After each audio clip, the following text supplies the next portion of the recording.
Iran की IRGC, वो फौज जो दुश्मनों के लिए खौफ और देश के लिए ताकत है। 1979 की इस्लामिक क्रांति से जन्मी IRGC, Islamic revolution guard corps, सिर्फ एक फौज नहीं बल्कि ईरान का सबसे ताकतवर हथियार है। ये फोर्स सिर्फ देश की सुरक्षा तक सीमित नहीं बल्कि इसकी पकड़ ईरान की राजनीति, अर्थव्यवस्था और अंतर्राष्ट्रीय रणनीतियों तक फैली है। आइए जानते हैं आईआरजीसी की कहानी, जो इसे दुनिया की सबसे अलग और खतरनाक फौज बनाती है। आईआरजीसी का जन्म क्यों और कैसे? 1979 में ईरान में इस्लामिक क्रांति हुई। शाह मोहम्मद रजा पहलवी का पतन हुआ और रूहुल्लाह खुमैनी सत्ता में आए। खुमैनी को डर था कि बाहरी ताकतें या शाह के समर्थक उनकी नई सरकार को गिराने की कोशिश कर सकते हैं। यहीं से आईआरजीसी का जन्म हुआ। इसका मकसद सिर्फ देश की सीमाओं की रक्षा करना नहीं बल्कि इस्लामिक क्रांति और सरकार को हर तरह के खतरे से बचाना था। ईरान की रेगुलर आर्मी देश की बाहरी सुरक्षा संभालती थी। आईआरजीसी का काम था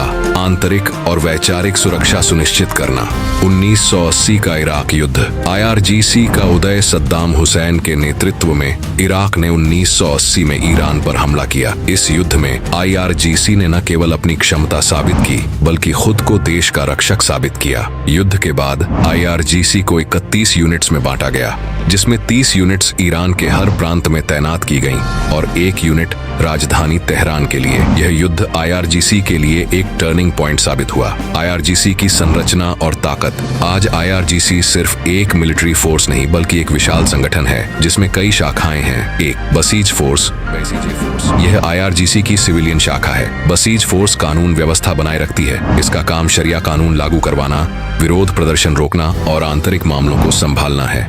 Quds force, Carl's force. IRGC की यह शाखा अंतर्राष्ट्रीय स्तर पर सबसे ज्यादा सक्रिय है। यह हिजबुल्लाह, हमास और अन्य प्रॉक्सी ग्रुप्स को समर्थन देती है। सीरिया, इराक और यमन में ईरान के प्रभाव को बढ़ाने में इसका अहम रोल है। यह शाखा दुनिया के किसी भी कोने में ईरान के दुश्मनों को निशाना बना सकती है। 3. Cyber army. आईआरजीसी की साइबर शाखा इजराइल और अन्य देशों पर साइबर अटैक करने के लिए जानी जाती है। यह फोर्स डेटा हैकिंग और साइबर वॉरफेयर में माहिर है। 4. मिसाइल और एरोस्पेस यूनिट। ईरान के मिसाइल प्रोग्राम को आईआरजीसी ही संचालित करती है। इसके पास खुद की नेवी और एयर फोर्स भी है। आईआरजीसी की आर्थिक ताकत। आईआरजीसी सिर्फ हथियारों तक सीमित नहीं है। ईरान की कुल अर्थव्यवस्था का 60% आईआरजीसी के नियंत्रण में है। यह रियल एस्टेट, ऑटोमोबाइल, तेल गैस और कंस्ट्रक्शन जैसे क्षेत्रों में काम करती है। आईआरजीसी हर साल $12 अरब से ज्यादा की कमाई करती है। इसके पास खुद की चैरिटी संगठन भी है जिसे बुनियाद कहा जाता है। यह गरीबों की मदद के लिए काम करती है। आईआरजीसी और कासिम सुलेमानी।